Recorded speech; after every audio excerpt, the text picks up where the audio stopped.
Esther, the intercessor. This book is a combination of two stories. It's about Esther and her rival Vashti, and the other about her uncle Mordecai and his rival Haman. It is set in the Persian court, and it's an uncomplicated story of violence, intrigue, and vengeance, with vivid and even farcical scenes of court life.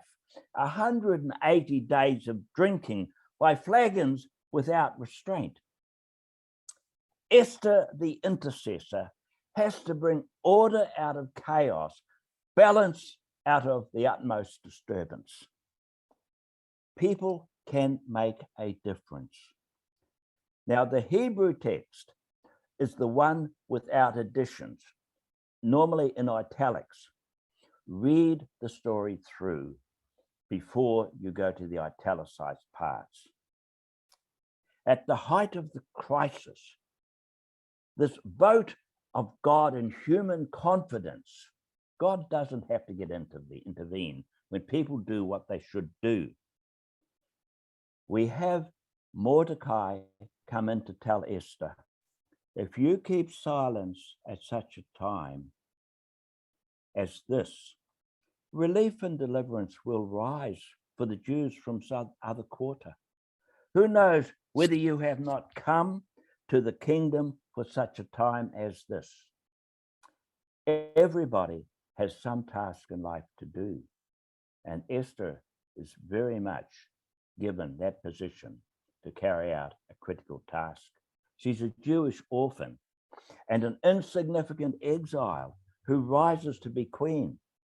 A beautiful young Jewish woman is raised to great power.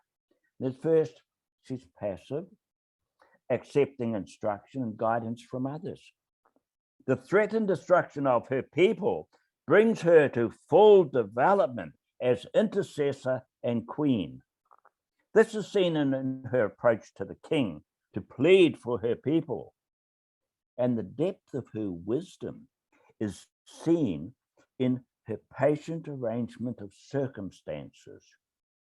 2 of the 10 meals that structure this book, Esther is responsible for. These 2 banquets will bring about the fall of Haman, the enemy who wants the destruction of the whole people, and then the rise of Mordecai and the right of the Jewish people to defend themselves. Oh, the fall of Haman is the 75 gibbet. As I said, excess is a wonderful note in the book.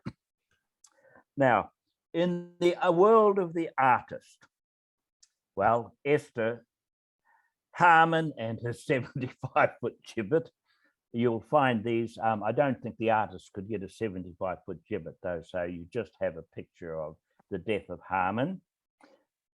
You have Ahasuerus, the king, awaking from his sleep in Susa and reading the record of the debt he owes to Mordecai. So the artist captures the essential elements of the story of this wonderful book of Esther, the intercessor.